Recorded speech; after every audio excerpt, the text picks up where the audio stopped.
lewat begitu saja. Padahal itu deposit akhirat. Satu. Yang kedua, perbendaharaan surga itu apa? Wa kitmanul musibah, menyembunyikan kesulitan. Kadang orang takut menghadapi kesulitan. Tapi makin kita merenung, hidup ini kan sebenarnya urusan. Takut sama urusan, ya jangan hidup. Tandanya orang hidup itu kalau punya urusan. Urusan melupakan problem. Problem sering menimbulkan kesulitan. Kesulitan bukan untuk ditakuti, tapi untuk diatasi dan dicarikan jalan keluarnya. Siapa sih orangnya yang gak pernah sulit-sulit? Makin tinggi status sosialnya, makin gede urusannya. Makin tinggi kualitas imannya, makin berat tingkat kesulitannya.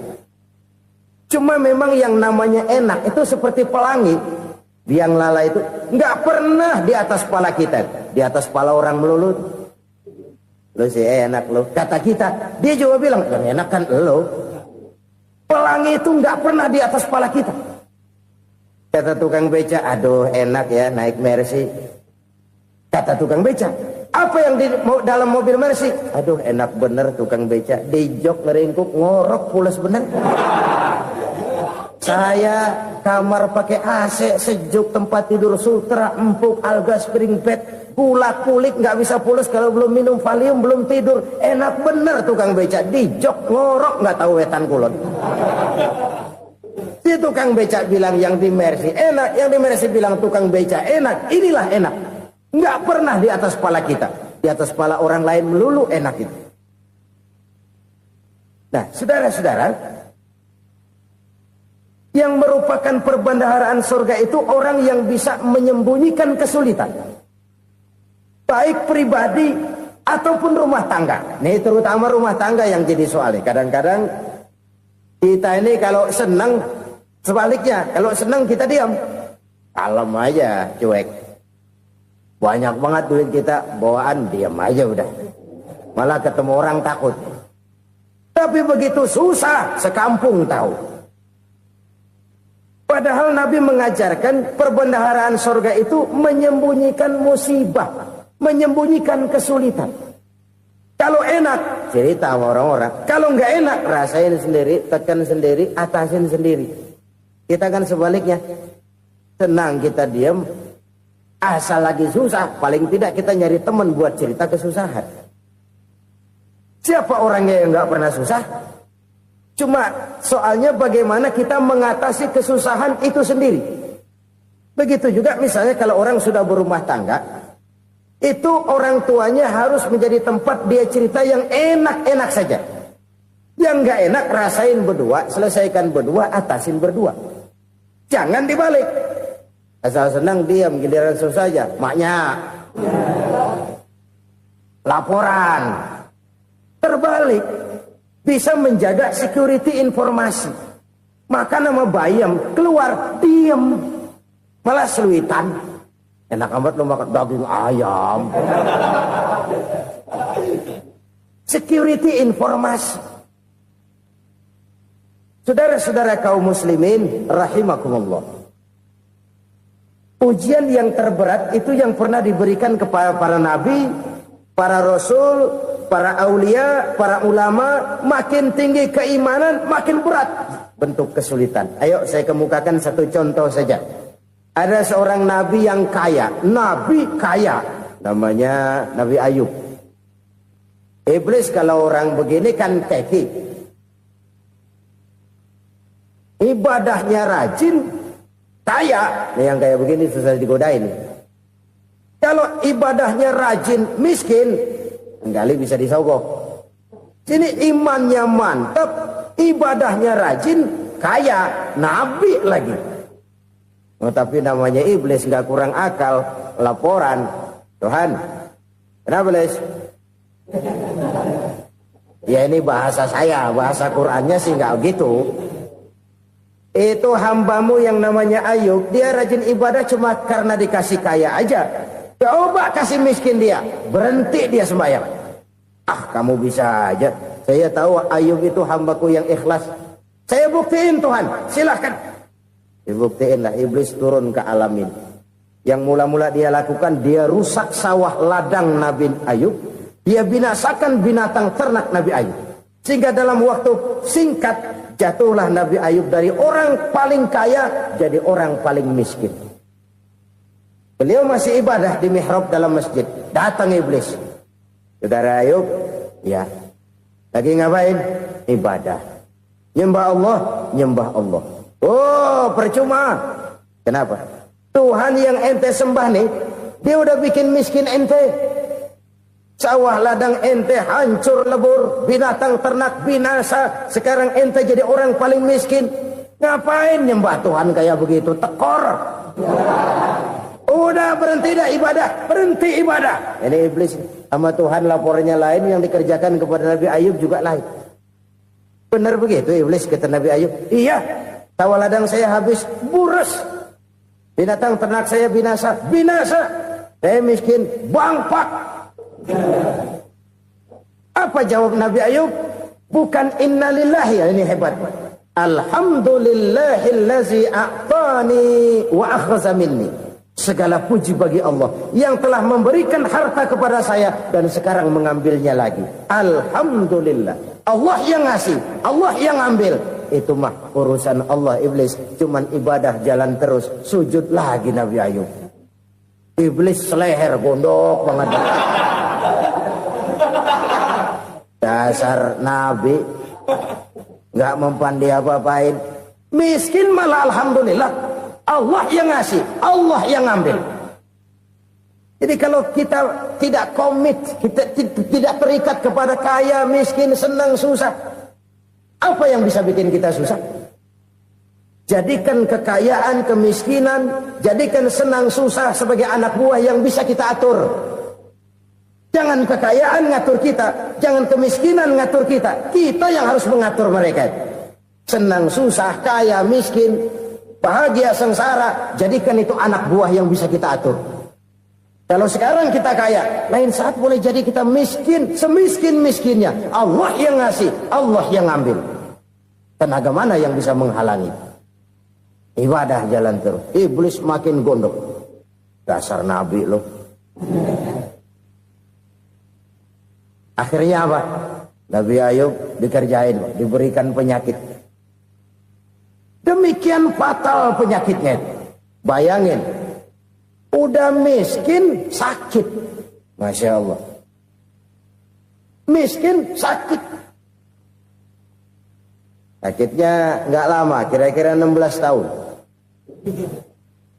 Istrinya 3, 2 mental minta ceraiin. Ngerawatin laki bengek begini. Senang belum tentu, susah udah pasti nih. Cerai aja, cerai dah. Cerai. Tinggal satu Siti Rahmah yang setia menemani beliau. Sesetia-setianya hati perempuan. Satu saat Siti Rahmah bilang, "Bang, iya, abang kan Nabi, Bang. Lalu, namanya Nabi kan doanya jarang meleset, Bang. Maksud kamu minta kenapa sih sama Tuhan biar abang sembuh baik dah, Bang?" Siti Rahmah, iya. Saya sakit berapa tahun sih dah? 16 tahun, Bang. Sebelum ini saya sehat berapa tahun? Ya kira-kira 60 tahun, Bang. Nah, coba ente banding-bandingin, Rahmah. Saya dikasih sehat 60 tahun. Dikasih sakit 16 tahun. Sudah nggak sabar. Mau doa kepada Allah minta sembuh. Saya malu. Malu kepada Allah. Diuji dengan yang luar biasa seperti ini, tidak mengganggu stabilitas kehambaannya. Dia tetap menghamba kepada Allah Subhanahu wa ta'ala. Saudara-saudara kaum muslimin rahimakumullah. Kunci menghadapi kesulitan itu apa? Allah jelaskan dalam satu ayat, wa basyiris sabirin alladzina iza asabathum musibah qalu inna lillahi wa inna ilaihi raji'un. Gembirakan orang-orang yang sabar. Siapa mereka itu? Yang apabila mendapat musibah mereka kembali kepada keyakinan dasar. Segalanya dari Allah dan segalanya akan kembali kepada Allah. Ini konsepsi dasar dari sikap muslim dalam menghadapi berbagai kesulitan. Segalanya dari Allah, segalanya akan kembali kepada Allah. Kalau ini sudah kondisi dasarnya, maka kita akan lapang menghadapi kenyataan bagaimanapun pahitnya. Apakah itu namanya miskin? Apakah itu namanya sakit? Bahkan maut sekalipun, segalanya dari Allah, segalanya akan kembali kepada Allah. Ini sikap hidup, bukan sekedar ucapan. Kita kadang-kadang menjadikannya sebagai ucapan. Mulutnya sehingga berhenti, innalillahi wa inna ilaihi rajiun, tapi nangisnya terus gerung-gerungan. Bukan itu, ini kesadaran moral. Kalau segalanya dari Allah, segalanya kembali kepada Allah, kan sebenarnya cuma nunggu giliran. Hari ini saya nyembayangin dia, entah hari apa saya disembayangin orang. Hari ini saya antar dia ke kubur, entah hari apa orang nganterin saya ke kubur. Hari ini saya tahlilkan dia, entah nanti kapan orang tahlilkan saya. Segalanya dari Allah, segalanya akan kembali juga kepada Allah. Oleh sebab itu saudara-saudara, kesulitan bukan untuk ditakuti. Kesulitan justru untuk diatasi, dicarikan jalan keluarnya. Dan tidak ada orang yang tidak pernah mendapat kesulitan. Tidak ada. Semakin tinggi status sosial, semakin tinggi kualitas keimanan, semakin besar juga tingkat kesulitan. Hanya saja bagaimana cara kita mengatasinya.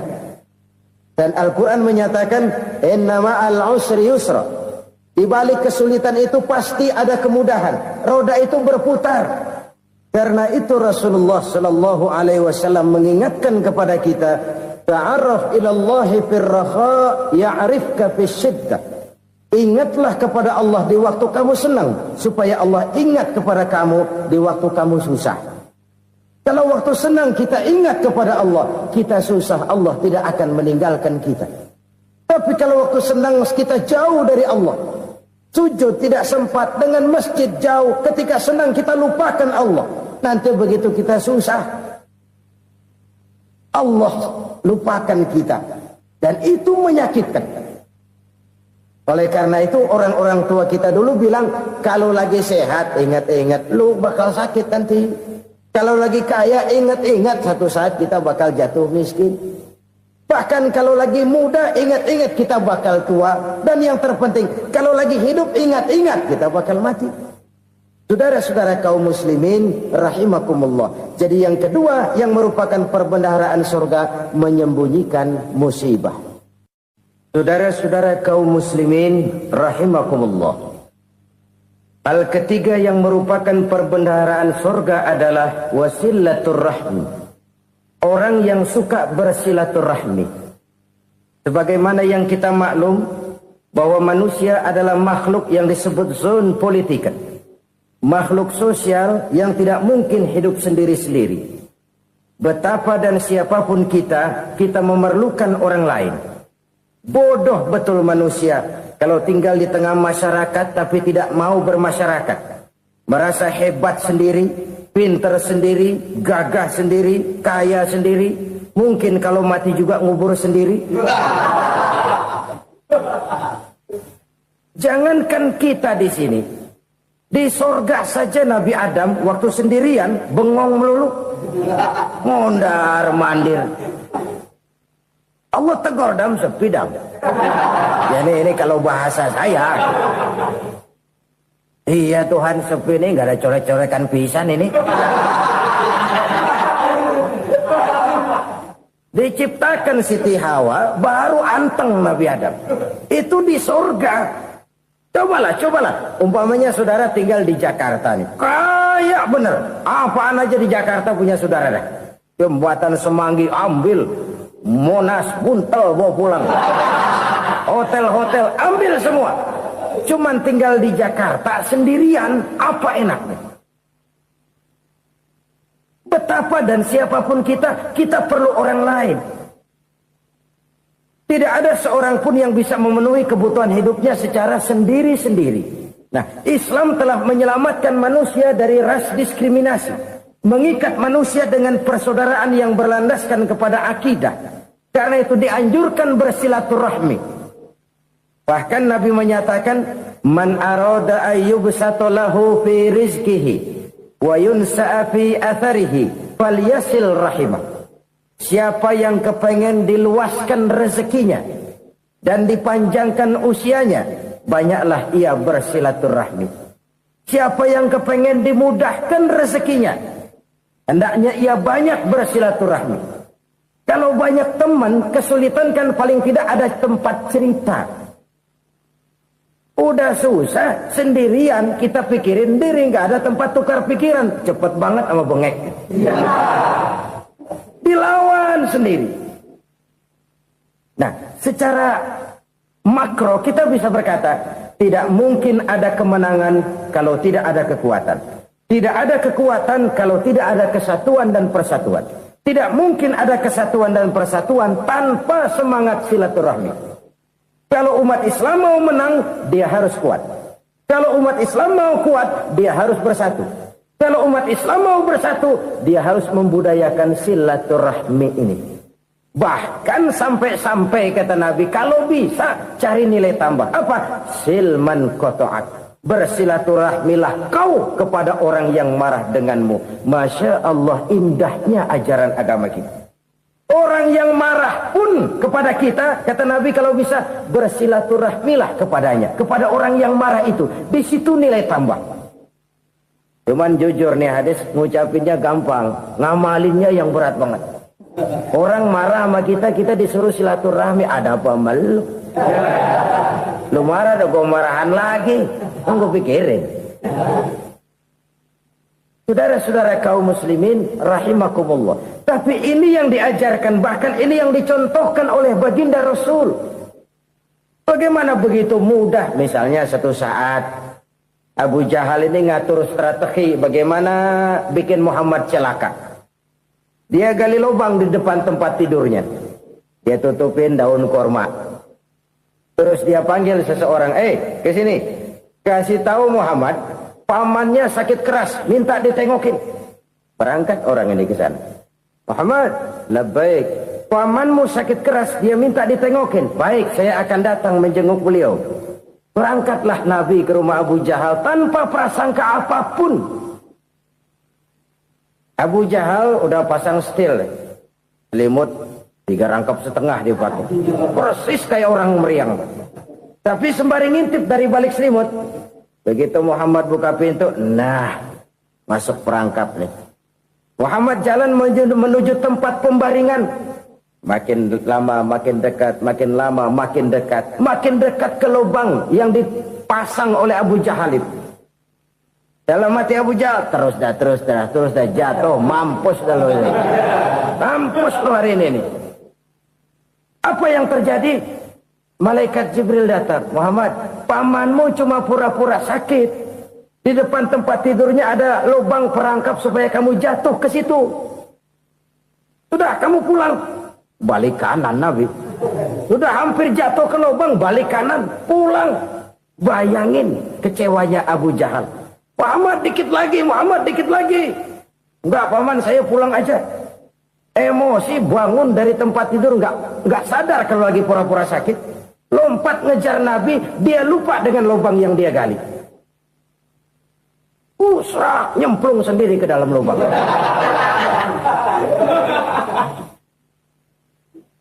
Nabi terus berlalu. Ini terjadi keanehan.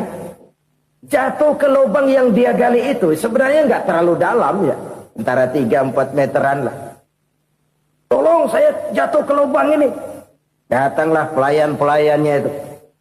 Angkat saya dari sini. Oh, yang ngulurin tambang. Satu gulung, belum juga nyampe itu tambang. Kurang, beli lagi ke warung. Sambung, ulur lagi, nggak juga bisa sampai. Wah, ini kerjaan Muhammad ini. Tolong, siapa salah seorang kamu ke rumah Muhammad? Kasih tahu, encangnya kecebur.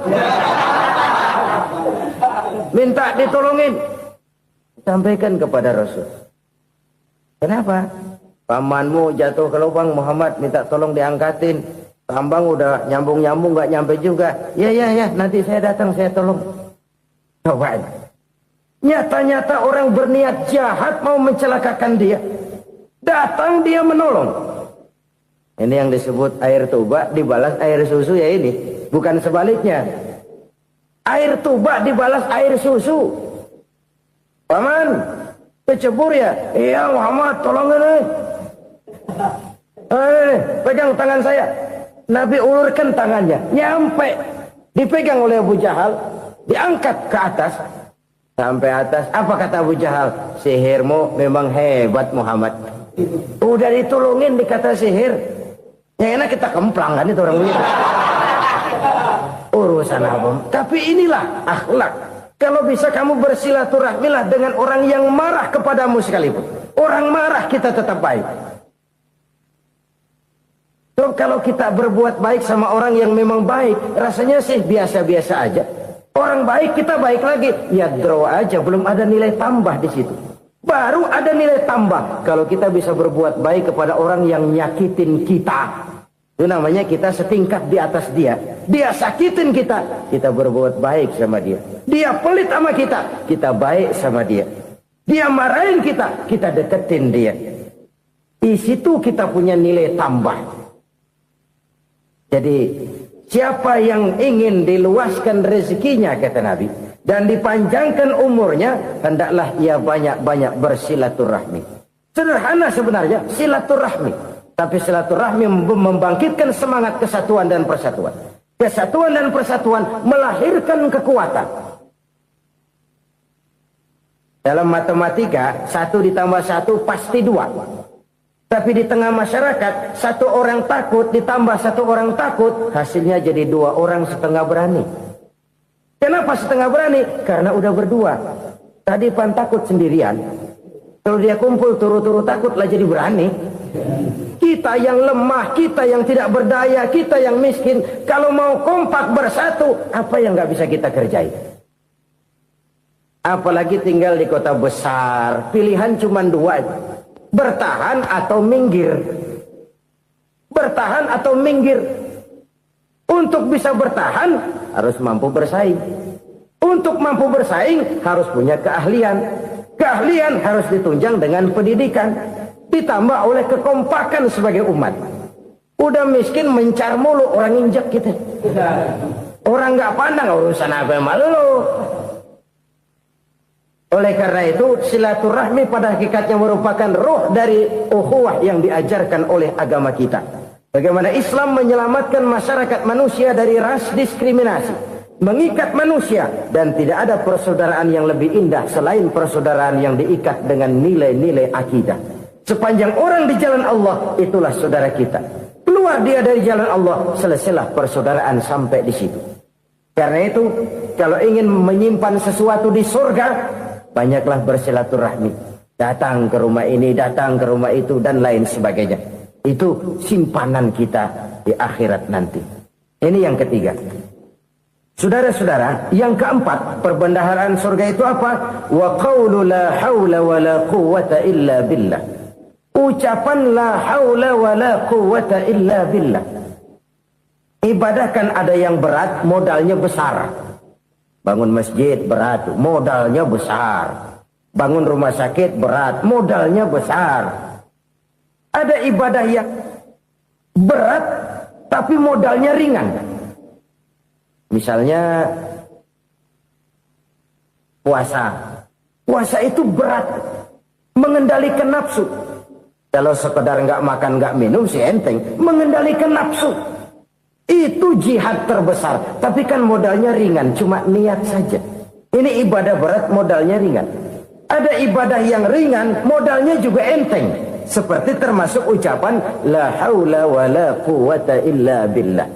Tanpa sadar, la haula wa la quwwata illa billah. Nyelengin tuh di surga. Nyelengin, kita nggak terasa, nyelengin simpenan akhirat. La haula wa la quwwata illa billah. Nyimpan lagi.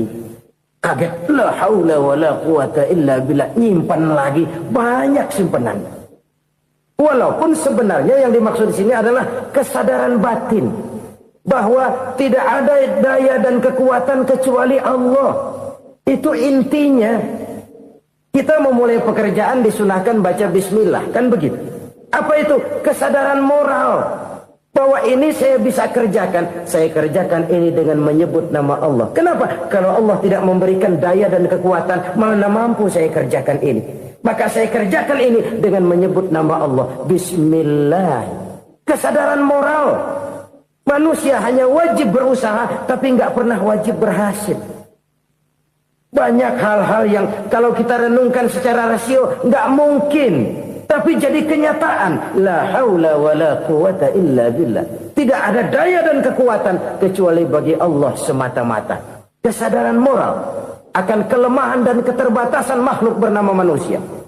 Kadang kita kagum dengan otak, tapi kita sering lupa sama yang bikin otak. Padahal bagaimanapun hebatnya otak, yang bikin otak pasti lebih hebat dari otak. Nggak percaya, silahkan otak-otakan. Inilah kecenderungan. Kita kagum dengan pesawat-pesawat mutakhir, bukan main, besi gede banget terbang itu. Alangkah hebatnya. Lalu apa yang bikin otak tidak lebih hebat dari itu semua? Kita puji laut. Apa yang bikin laut tidak lebih hebat dari laut itu? La haula wa la quwata illa billah. Tidak ada daya dan kekuatan kecuali Allah. Apa yang bisa kita lakukan kalau tidak karena daya dan kemampuan yang diberikan oleh Allah kepada kita? Lahirlah sikap tawadu, rendah hati. Tidak melonjak menjadi angkuh dan sombong. Sadar akan kelemahan dan keterbatasan diri.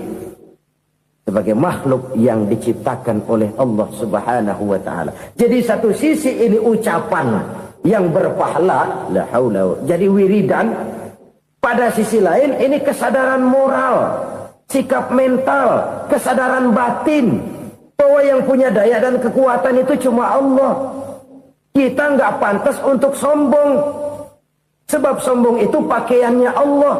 Kita nggak sedang pakai pakaian Allah, kegedean.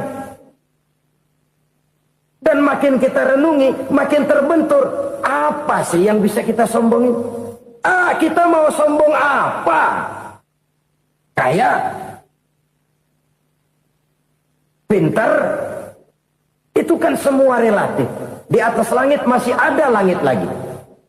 Jadi oleh karenanya, marilah kita menyadari. Manusia hanya wajib berusaha, tapi tidak pernah wajib berhasil. Yang berusaha saja tidak wajib berhasil, apalagi yang tidak berusaha. Islam bukan agama orang pemalas yang selesai sholat lalu enggelohom, enggelenggem ayem-ayem. Tapi Islam bukan agama orang sombong yang setelah berusaha lalu tidak memerlukan Allah. Kita bisa saja bikin proyeksi, tahun sekian kita bakal panen besar, menurut perhitungan otak.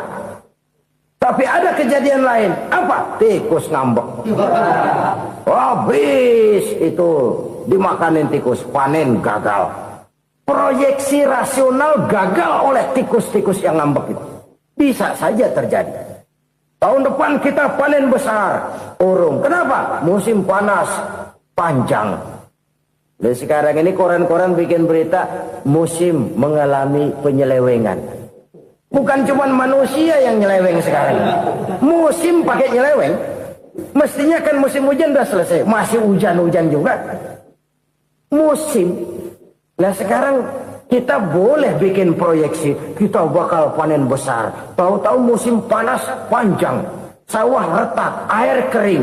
Cari teknokrat yang paling botak. Suruh pendekin tuh musim panas. La haula wa la quwata illa billah. Inilah kesadaran moral. Saudara, saya teringat satu saat ada seorang konglomerat. Umurnya ya kira-kira 70-an. Satu saat dia ditanya oleh wartawan, "Pak, umur Bapak berapa sih?" "Ya paling 10 tahun." 10 tahun? 10 tahun? Anak Bapak berapa orang? Satu saja? Satu. Harta Bapak berapa? Ya paling-paling bangsa 7 juta kali. 7 juta? Iya. Pak, kenapa Bapak bohongi saya? Bapak punya buku biografi. Koran-koran, majalah-majalah banyak memuat cerita riwayat hidup Bapak. Saya tahu umur Bapak 70. Kenapa bilang cuma 7 tahun? Saya tahu anak Bapak 8. Kenapa cuma bilang 1? Saya tahu harta Bapak miliaran, mungkin triliunan. Pabrik di mana-mana, bank di mana-mana. Kenapa bilang uang Bapak cuma 7 juta? Nah, kata si konglomerat tadi, kamu benar nak, kamu benar. Umur saya kalau jumlahnya memang 70 nak. Cuman ingat-ingat saya, baru 7 tahun terakhir ini saya sujud. Baru 7 tahun terakhir ini saya berusaha dekat dengan Allah. Saya laksanakan perintahnya, saya jauhi larangannya. 7 tahun inilah rasanya yang ada nilainya di hadapan Allah. Yang 63 tahun matong, kelabu, kelem umur gue. Habis untuk maksiat, untuk munkarat. Maka ketika ditanya tadi, umur saya 7 tahun itu. Oh begitu Pak. Oh iya. Lalu anak Pak. Anak Bapak kan 8. Kenapa bilang cuma 1? Nah, kalau jumlah hitungannya memang anak saya 8. Tapi dari 8 orang ini rasanya cuma 1 nih yang bakal jadi buah hati, belahan jantung, pelanjut cerita, penerus sejarah, bakal jadi anak soleh yang akan mendoakan saya.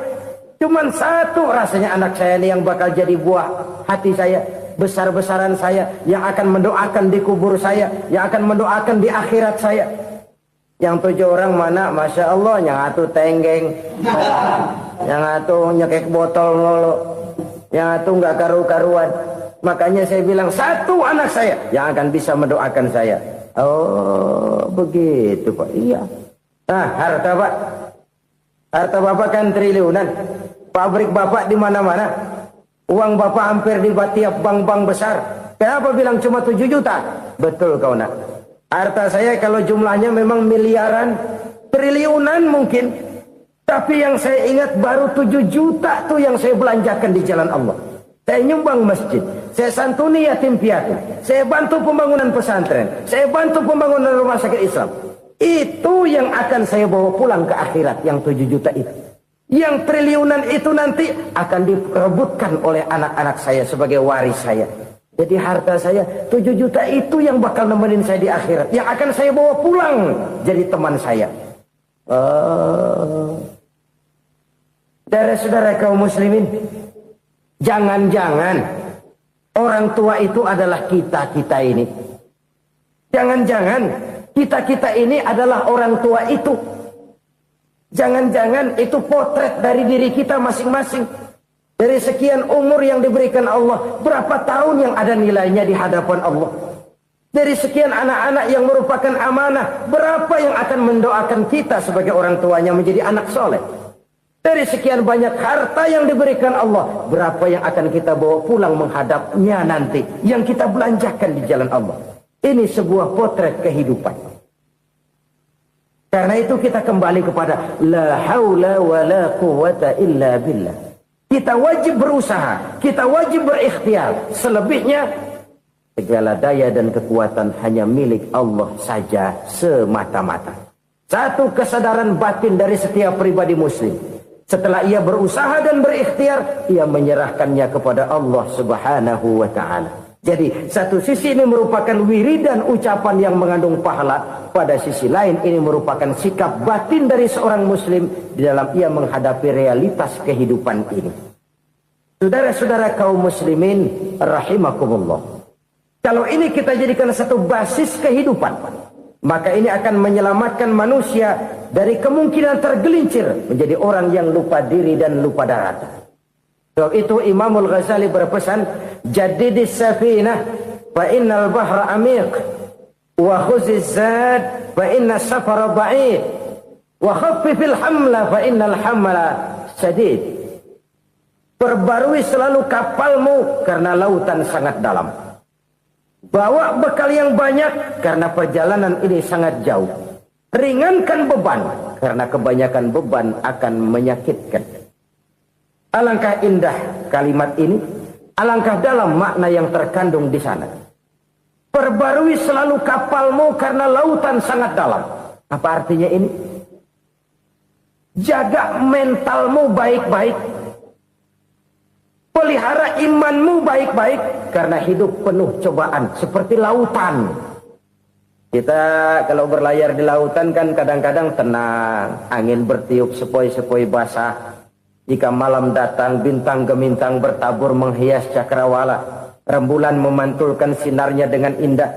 Dalam keadaan begitu berlayar enak. Tapi lain saat ombak menggunung, halilintar menyambar, angin topan bertiup. Berapa banyak sudah saudara-saudara kita yang tenggelam di lautan dunia tanpa sadar bahwa dia belum sampai kepada pantai yang akan dituju. Berapa banyak sudah Saudara-saudara kita yang tenggelam di lautan dunia ini tanpa sempat bangkit lagi. Dia menyangka sudah sampai kepada tujuannya. Hati-hati kapal jangan sampai bocor karena lautan sangat dalam. Iman ini jaga baik-baik karena hidup penuh dengan ujian. Wa khuzizat fa inna safar ba'id. Bawa bekal yang banyak karena perjalanan sangat jauh. Saudara mau ke Bandung, bawa duit. Saudara mau ke Surabaya, banyakkan lagi duitnya. Saudara mau ke Mekah, gepokan, iketan tuh duit nggak lembaran lagi. Makin jauh perjalanan, makin banyak bekal yang harus kita bawa. Kalau saudara dari Jakarta mau ke Surabaya, kagak bawa duit berangkat juga, itu sih bukan berani namanya, nekat. Sampai Surabaya belum tentu, sengsara di jalan udah pasti. Kenapa? Nggak bawa bekal berangkat. Sama juga kita nih, misalnya belum sempat sembahyang, mati. Waduh, berani banget orang. Belum punya bekal, mati. Sengsara di jalan. Atau bekal tidak cukup. Dari Jakarta saudara mau ke Surabaya, bawa duit 500 perak. Paling jauh Cikampek nyampenya itu. Paling jauh itu. Antara jauhnya perjalanan dengan bekal yang saudara bawa tidak seimbang. Hidup ini perjalanan panjang. A walking tour. Dimulai dari alam arwah. Sebelum jasad diciptakan, roh diciptakan lebih dulu. Dari situ pindah ke alam rahim. Dari alam rahim pindah ke alam dunia. Dari alam dunia pindah ke alam barzah. Baru menuju akhirat. Satu perjalanan panjang. Kalau bekal tidak bawa, sengsara di jalan. Bawa bekal yang banyak karena perjalanan ini sangat jauh. Wa khaffifil hamla, ringankan beban karena beban itu cuma akan menyulitkan. Kalau bekal itu sih keperluan, tapi beban nggak kita perluin, cuma ngeberat-beratin. Apa ini beban? Dosa, kecurangan, kebatilan, kesoliman, ketidakadilan, kesewenang-wenangan. Itu akan jadi beban kita di akhirat. Alangkah celakanya, perjalanan panjang, bekal tidak bawa, beban kelewat banyak, alamat sengsara di jalan. Pahala tidak ada, dosa berlipat ganda. Na'udzubillah, summa na'udzubillah. Kalau kita rangkum nasihat Al-Ghazali dengan kisah si konglomerat tadi, kita akan mengambil kesimpulan. Pertama, bekal terbaik dalam menghadapi gejolak kehidupan ini tidak lain adalah iman. Yang kedua, pahala dan dosa. Dua hal kontroversial. Pahala adalah bekal, dosa adalah beban. Tapi kita sekarang kan tidak begitu terangsang kepada yang abstrak. Orang berlomba mencari yang konkret-konkret saja. Yang real.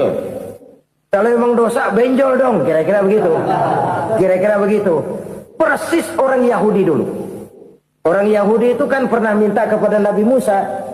Ya Musa, lan nu'mina laka hatta narallaha jahrah. Musa, kami nggak bakal mau beriman kepada Allah kalau belum kami lihat Allah ada nongkrong di depan kami. Kalau memang Tuhan ada, taruh dong di depan kami.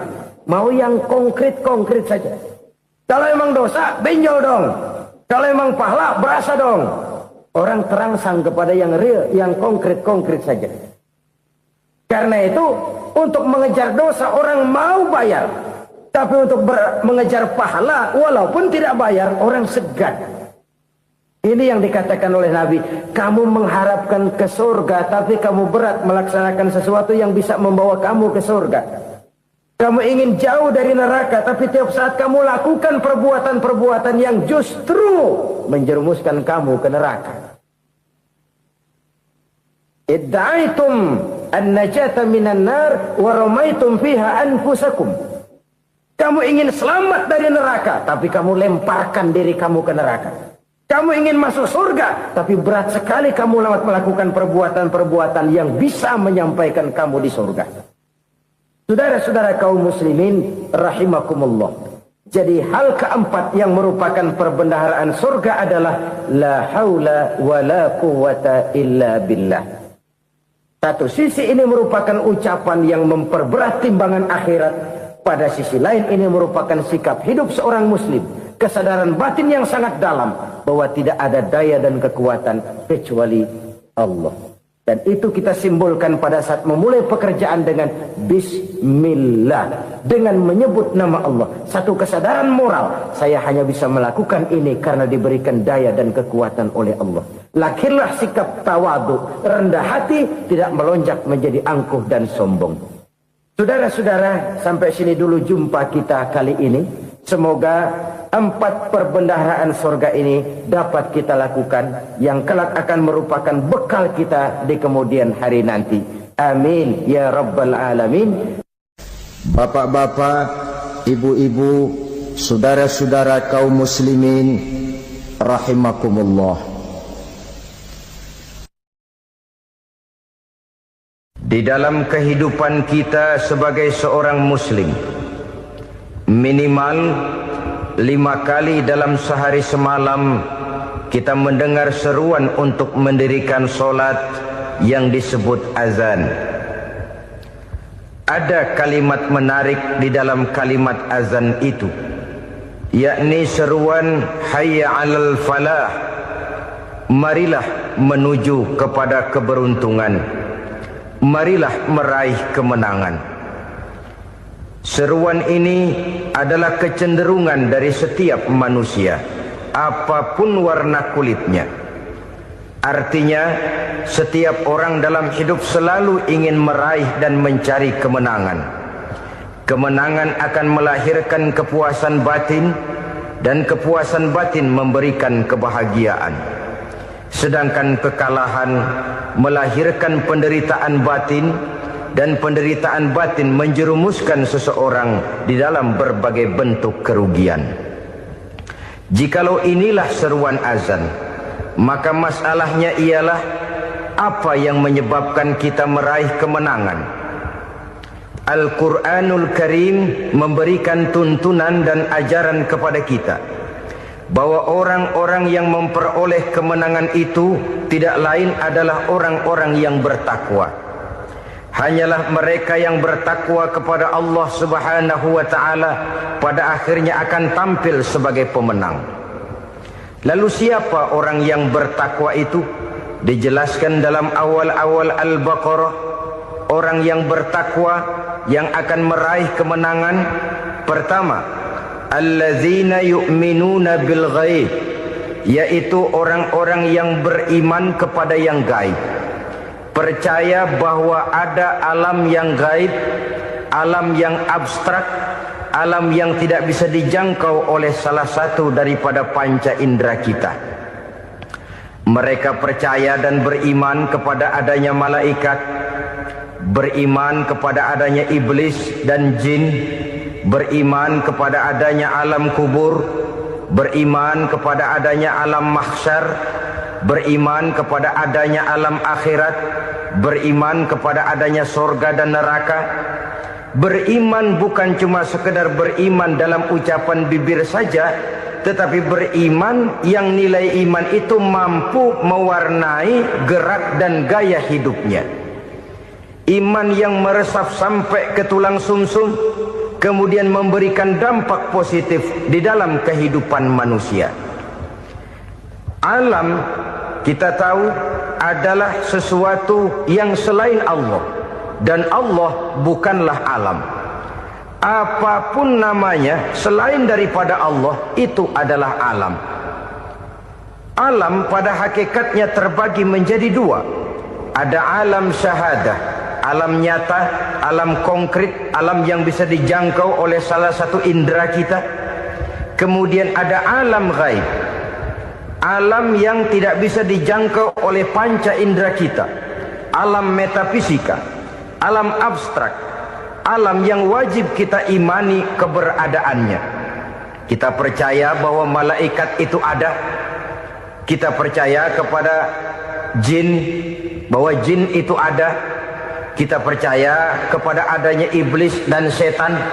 Bukan percaya kepada iblis dan setannya, percaya bahwa iblis dan setan itu ada. Itu termasuk salah satu daripada sifat orang yang bertakwa kepada Allah.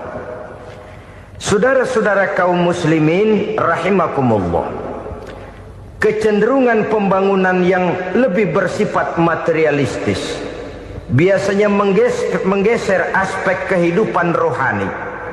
Orang berpikir empiri, dan dalam pola pikir yang demikian maka alam gaib tidak lagi mendapat perhatian. Aspek kehidupan yang bersifat rohaniah malah mulai ditinggalkan. Akibatnya terjadilah kepincangan di dalam kehidupan kita. Pernah ada satu pengalaman pribadi dalam perjalanan kembali ke tanah air. Dalam pesawat di sebelah kanan saya duduklah seorang Jerman namanya Heiner Simonsen. Iseng saya ajak kenalan, saya ajak ngobrol, saya tanya dia. Saya bilang, Mas Heiner ini,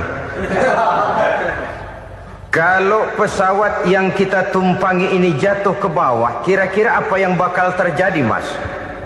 Dia bilang, kita semua akan mati. Begitu? Iya. Oke. Apa itu mati? Tanya saya. Dia bilang, untuk tahu apa itu mati, kita harus tahu lebih dahulu apa itu hidup. Saya pikir nih bule bisa ngomong juga. Baiklah kata saya. Apa hidup menurut Anda itu?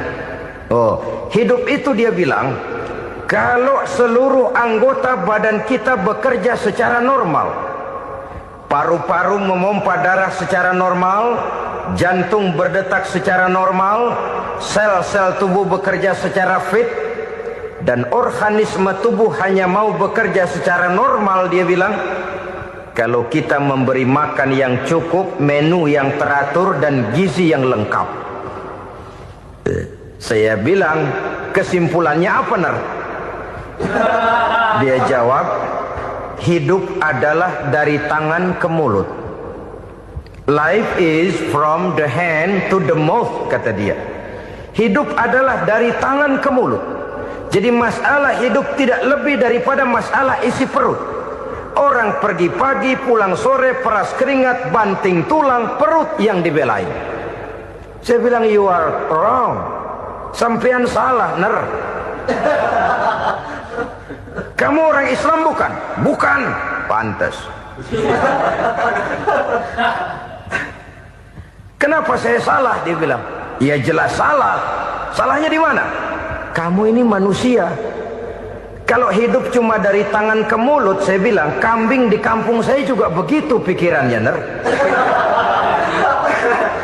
Itu kambing di kampung saya, asal perutnya kenyang, sudah hidup dia. Perkara besok bagaimana, lusa prospeknya macam mana, bulan depan ada apa, kambing nggak pernah mikir. Di kampung saya kambing juga pikirannya begitu. Kamu Kristen ya? Tadinya. Loh kok tadinya, lalu apa sekarang kamu ini? Dia bilang, sekarang saya netral. Saya tidak beragama, tapi saya percaya kepada Tuhan sebagai pencipta alam. Saya ingat benar dia bilang, I haven't any religious, but I believe to God as the creator of the world. Kenapa bisa netral begitu, Ner? Habis saya bingung katanya. Islam bilang Islam baik, Kristen bilang Kristen baik, Hindu Buddha bilang Hindu Buddha baik, semua agama baik. Saya netral sekalian, nggak beragama. Yang penting saya percaya kepada Tuhan. Saya bilang, Ner, kamu ini kayak orang mau beli celana, lalu bingung. Yang satu bilang Levi's bagus, yang satu bilang Blue Jean hebat, yang satu bilang Wool England hebat. Celana ini hebat, celana itu bagus, celana ini hebat. Semua celana bagus, kamu bingung. Akhirnya netral, tidak pakai celana. Itu juga salah. Saya pikir-pikir, kemudian saya melihat bahwa dua pola berpikir Heiner ini nampaknya sudah mulai menggejala di lingkungan masyarakat bangsa kita. Disadari atau tidak, secara jujur kita harus berkata, dua pola pemikiran Heiner ini mulai berkembang di tengah masyarakat bangsa kita. Pertama, pola pikir materialisme. Hidup adalah dari tangan ke mulut. Masalah hidup tidak lebih masalah isi perut. Itu yang perlu dibela, dan disitulah arti kehidupan. Pergi pagi pulang sore, peras keringat banting tulang untuk mempertahankan perut. Kalau sudah kemari cara orang berpikir, maka buat apa percaya kepada yang gaib? Untuk apa sholat? Untuk apa puasa? Untuk apa zakat? Untuk apa menghadiri majelis taklim? Tanpa kepercayaan kepada yang gaib, hidup berjalan menurut alur empiris dan materialis. Kalau sudah ke sana cara orang berpikir, biasanya orang lalu cenderung menghalalkan segala cara. Hanyalah orang yang percaya bahwa akhirat ada. Hanyalah orang yang percaya bahwa alam kubur itu ada. Hanyalah orang yang percaya bahwa malaikat itu ada, hidupnya akan lebih terarah dan terkendali. Karena kepercayaan kepada yang gaib, yang merupakan fase daripada kehidupan setelah hidup yang sekarang ini, mewarnai gerak pribadi seseorang di dalam dia melakukan kegiatan hidupnya. Pola berpikir materialisme, disadari atau tidak, mulai menggejala di lingkungan masyarakat bangsa kita. Hidup tidak lebih dari urusan tangan ke mulut, mulut ke tangan, tangan ke mulut. Asal perut sudah kenyang, hiduplah sudah. Perkara bagaimana prospek hari yang akan datang, bagaimana akhirat, tidak jadi persoalan. Ini yang oleh Nabi diperingatkan, ad-dunya sijnul mu'min wa jannatul kafir. Dunia adalah penjara bagi orang beriman dan surga bagi orang kafir. Dulu di zaman Belanda hadis ini pernah disalah tafsirkan, disalah artikan, digunakan sebagai senjata untuk mengkebiri dan membuat impoten umat Islam. Sudahlah umat Islam gak usah macam-macam, kata Belanda. Dunia ini kan penjara buat orang Islam, surga buat orang kafir. Di penjara jangan bertingkah.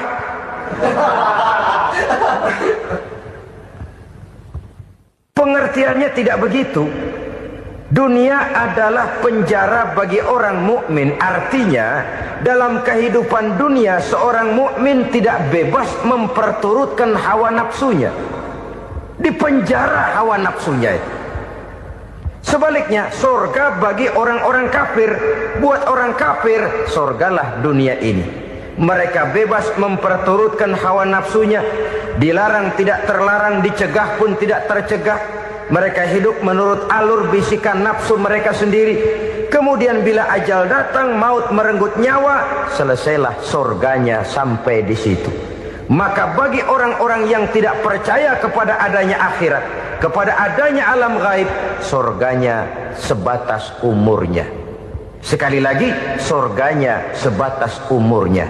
Bila umur selesai, ajal pun datang merenggut nyawa, selesailah sudah surganya sampai di situ.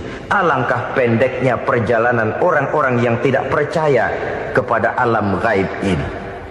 Bagi kita mukmin, jikalau kita mampu memenjarakan hawa nafsu, kita bisa bahagia di dunia ini. Dan Islam memang tidak menyuruh kita sengsara di dunia. Raih dunia, kejar dunia, gapai dunia sebagai alat untuk mencapai kebahagiaan di akhirat nanti. Hidup adalah satu perjalanan panjang yang terbentang sejak kita terlahir dari alam rahim sampai kepada alam akhirat nanti. Andai kata kita gagal meraih kebahagiaan di dunia, toh kita masih punya akhirat. Tapi jangan jadi dalil yang melemahkan semangat. Biarin dah kita di dunia kebelangsak, yang penting akhirat. Akhirnya dunia benar-benar kebelangsak. Bagaimana dunia ini bisa kita raih? Dan bagaimana meraih dunia untuk menunjang kepentingan akhirat nanti? Yang kedua, dari pikiran Heiner yang saya lihat menggejala di lingkungan masyarakat bangsa kita, timbulnya manusia-manusia netral. Seolah-olah Tuhan yes, agama no. Sama Tuhan percaya, agama ogah. Tuhan ngangguk, giliran agama godeng. Padahal hampir dalam setiap ayat dalam Quran, kata-kata amanu biasanya bergandeng dengan wa amilus sholihat. Iman dan amal soleh. Ini sebagai isyarat Tuhan dan agama jangan pernah dipisah-pisah. Apabila kita bertuhan, maka kita harus beragama. Apabila kita beragama, maka agama itu harus bersumberkan dari Tuhan yang kita imani itu. Tidak mungkin kita pisah, Tuhan yes, agama no. sama Tuhan percaya tapi agama bikin sendiri. Sembayangnya cukup bengong 2 jam madep ngulon.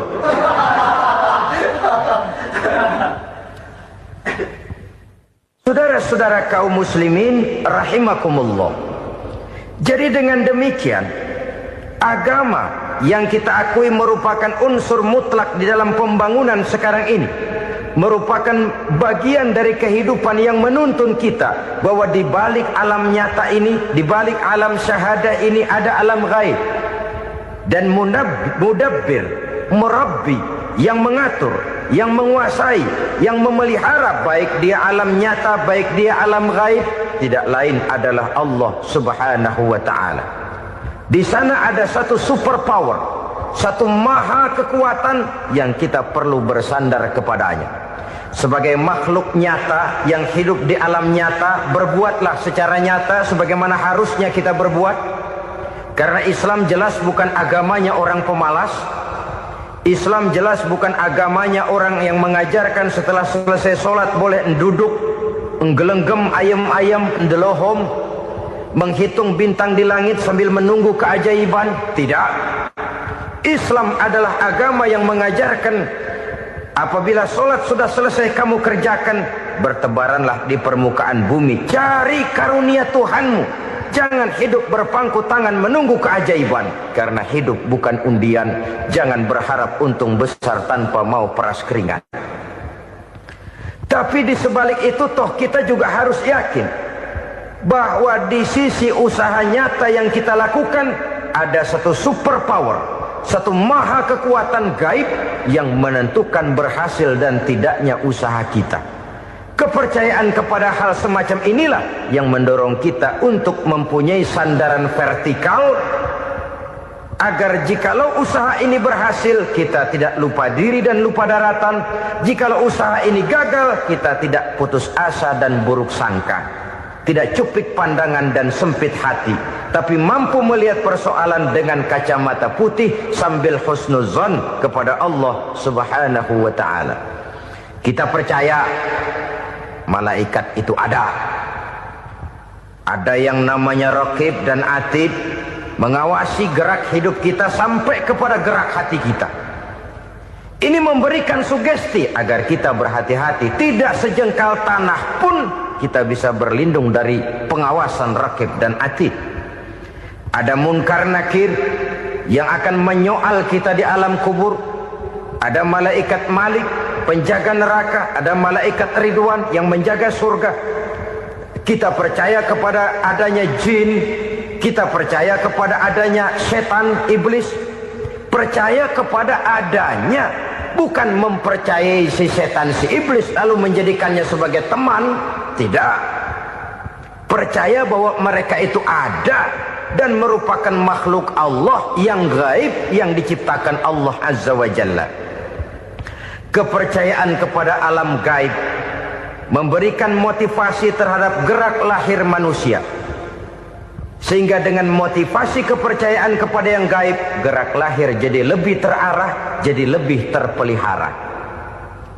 Pernah seseorang bertanya, "Pak, apakah adanya akhirat bisa dibuktikan secara ilmiah?" Saya bilang tidak bisa, tidak bisa. Kenapa? Karena yang berangkat nggak pernah pulang kemari lagi. Kalau dia pulang kemari bisa kita tanya bagaimana enak di sono. Cuma secara moral saya katakan, lebih beruntung orang yang percaya kepada akhirat daripada yang tidak. Sekarang saudara percaya akhirat ada, lalu saudara baik-baik di dunia, sholat, puasa, zakat, menolong orang lain, menebarkan kebajikan. Saudara mati, andai kata akhirat tidak ada, toh dalam hidup saudara sudah berbuat baik. Paling tidak nama saudara akan dikenang sebagai orang baik. Sebaliknya, saudara percaya, kata saya, bahwa akhirat tidak ada, lalu hidup semau-maunya, tenggelam dalam maksiat dan munkarat, menentang Allah, tidak mau ruku dan sujud. Lalu saudara mati, kemudian akhirat ada. Ayo, mau apa? Bekal tidak punya. Jadi secara moral lebih beruntung orang yang percaya kepada adanya akhirat daripada yang tidak percaya. Dan itu alam gaib yang tidak bisa dibuktikan secara eksat. Jangankan untuk membuktikan seperti itu, dalam kehidupan sehari-hari saja yang kita rasakan tidak selalu berbentuk toh. Angin, bagaimana sih bentuknya angin? Kita tidak tahu. Merah, buktinya kalau dikerok merah. Yang merah itu kulit, yang kulit kita bukan anginnya. Sakit, rasa sakit itu ada, tapi bagaimana bentuk sakit kita nggak pernah tahu. Kalau kita makan cabai pedas, bagaimana bentuk pedas itu tidak ada, tapi rasa ada. Bentuk pedas hijau, cabenya bukan pedasnya. Tidak semua yang kita rasakan bisa kita gambarkan dalam bentuk yang konkret. Oleh karena itu, sekali lagi bahwa kepercayaan kepada alam yang gaib mampu memberikan satu sugesti yang menata kehidupan seseorang lebih lurus, lebih terarah, dan lebih terkendali. Maka wajar kalau kepercayaan kepada yang gaib mengantarkan seseorang untuk meraih kemenangan. Kenapa? Dia percaya kepada yang gaib, bahwa akhirat ada, bahwa alam kubur ada, bahwa pertanggungan jawab itu ada. Maka dia lalu tidak hidup saenae udele dewe, itu loh. Tidak hidup menurut seleranya sendiri, terarah, teratur. Ini cirinya yang pertama. Orang bertakwa yang akan meraih kemenangan, mereka beriman, mereka percaya kepada yang gaib. Bahkan hal-hal konkret saja selalu berangkat dari yang gaib. Saudara-saudara, para remaja, para pemuda sekarang ini tidak pernah tahu toh siapa yang akan jadi teman hidup saudara. Kita bisa saja ngerancang, mentargetkan, tapi toh akhirnya yang namanya jodoh bukan kekuasaan kita. Rezeki di luar kemampuan kita. Begitu juga ajal, maut, jodoh, ajal adalah contoh-contoh konkret bahwa pada akhirnya yang gaiblah yang menentukan. Bertahun-tahun ngelancong, emang jodoh seret nggak jadi.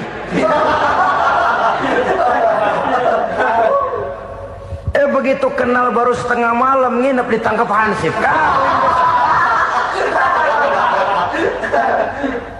Hal-hal semacam itu kadang-kadang kita berpikir suuzon, gilet, perempuannya cakep banget, lakinya rebek amat. Memang begitulah jodohnya. Memang begitulah jodohnya. Saudara hadirin ma'asyiral muslimin yang saya hormati, jadi hal-hal yang konkret saja kita yakini sepenuhnya ditentukan oleh satu superpower yang gaib itu tadi. Dari sanalah segala ketentuan itu berangkat, dan kesanalah segalanya akan kembali. Maka kepercayaan kepada yang gaib meluruskan gerak hidup seseorang, dan itu akan mengantarkan dia kepada meraih kemenangan. Satu. Yang kedua, wa yuqimuna shalah. Orang bertakwa yang akan meraih kemenangan itu adalah orang-orang yang mendirikan sholat. Kenapa sholat mengantarkan orang untuk meraih kemenangan? Yang jelas, inna sholata tanha anil fahsya'i wal munkar. Sholat mampu mencegah manusia dari perbuatan keji dan munkar. Banyak filsafat hidup yang terkandung di dalam sholat ini. Sejak kita wudhu, sampai kita menghadap ke arah kiblat, sampai kita melakukan gerak-gerak sholat, bacaan-bacaan yang ada di dalam sholat, lalu sampai kepada mengucapkan salam. Banyak filsafat hidup yang terkandung di dalam sholat. Umpamanya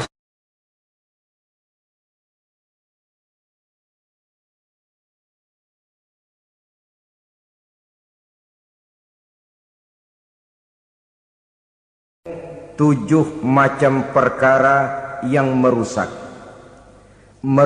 akidah dan keimanan, merusak amal perbuatan yang sudah kita kerjakan, merusak sendi-sendi kehidupan sosial, pendek kata merusak segala hal di dalam kehidupan kita. Jauhilah olehmu tujuh macam perkara yang merusak. Yang pertama, asyirku billah, menyekutukan Allah Subhanahu wa ta'ala. Agama dimulai dari keyakinan, maka kehancuran agama selalu dimulai dari kehancuran keyakinan, iman atau akidah yang dimiliki oleh seseorang. Dan untuk menghancurkan nilai-nilai iman yang kita miliki ini, orang rasanya tidak akan menghantam kita dengan peluru kendali. Orang tidak akan mengirimkan nuklir ke sini. Orang tidak juga akan mengirimkan satuan militernya ke sini. Untuk menghancurkan nilai-nilai iman, dibanjiri kita dengan paham-paham yang merusak dan mendangkalkan akidah. Baik ia bernama materialisme, baik ia bernama sekularisme, baik ia bernama banjirnya maksiat dan munkarat, baik ia bernama banjirnya peradaban dan kebudayaan yang menghancurkan moral daripada anak-anak kita, sedikit demi sedikit melenturkan dan melunturkan nilai-nilai keimanan kita, untuk kemudian pada waktunya nilai iman itu akan bertukar dan berganti menjadi nilai syirik kepada Allah Subhanahu wa ta'ala.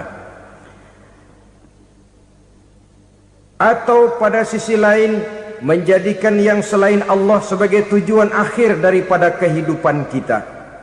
Sedangkan kita sama-sama maklum bahwa di dalam pandangan agama Islam, dosa yang tidak berampun, dosa yang terbesar, termasuk dalam kategori bapak moyangnya dosa, tidak lain adalah syirik, yakni menyekutukan Allah Subhanahu wa ta'ala. Pola penghancuran iman ini memang berstrategi. Ditawarkan kita kepada paham materialisme, paham kebendaan, di mana otak menempati urutan sebagai ranking pertama, Tuhan jatuh pada urutan kedua. Lalu menyusul kepada paham sekularisme, Allah dipisahkan dari seluruh kegiatan hidup ini, untuk pada gilirannya menjadikan yang selain Allah sebagai tujuan akhir daripada seluruh kegiatan hidup kita. Oleh karenanya, kewajiban menjaga nilai-nilai iman ini merupakan kewajiban yang mulia tetapi berat, tidak hanya untuk kita, tetapi juga bagaimana mewariskannya kepada anak-anak kita, generasi yang akan datang. Orang-orang tua bijaksana yang diceritakan di dalam Al-Quran, kalau sudah berpikir tentang anak-anaknya, pertanyaan yang paling mereka risaukan ialah, ma ta'buduna min ba'di. Anakku, kalau pada satu saat aku, ayahmu sudah tidak ada lagi di dunia ini, meninggalkan kamu semua, ma ta'buduna min ba'di, apa yang akan kamu sembah nak? Jikalau sekarang ayahmu masih mau ke masjid, masih mau melakukan rukuk dan sujud, masih beribadah menyembah Allah Subhanahu wa ta'ala, kalau orang tuamu sudah tidak ada, ma ta'buduna min ba'di, masihkah engkau mau datang ke masjid? Masihkah engkau mau rukuk dan sujud? Masihkah engkau mau menyembah Allah Subhanahu wa ta'ala? Pertanyaan ini yang dipikirkan oleh Nabi Yakub kepada putra-putranya. Pertanyaan ini yang diteruskan oleh Nabi Ibrahim kepada anak-anaknya. Pertanyaan ini yang diwariskan oleh generasi ulama salafus saleh kepada para generasi berikutnya. Bagaimana kita generasi sekarang? Kita orang-orang tua sekarang bukan berfikir ma ta'buduna min ba'di, malah yang kita fikirkan ma ta'kuluna min ba'di. Kalau bapak tidak ada nanti kamu makan apa nak? Perkara kamu nyembah apa, urusan nomor 18. Yang penting kamu nanti hidup bisa makan nak. Maka kita sibuk mewariskan harta kepada anak-anak kita. Kita sibuk mewariskan kebun dan tanah kepada anak-anak kita. Kita sibuk mewariskan pabrik kepada anak-anak kita, sementara kita lupa mewariskan intan yang paling mahal, mewariskan mutiara yang paling berharga, yaitu nilai iman kepada Allah Subhanahu wa ta'ala. Alangkah baiknya apabila warisan harta, warisan tanah dan kebun, warisan rumah dan pabrik, didasari lebih dahulu dengan mewariskan nilai iman kepada Allah Subhanahu wa ta'ala. Sebagai orang-orang tua, kita boleh bersedih kalau anak kita tidak mengerti komputer.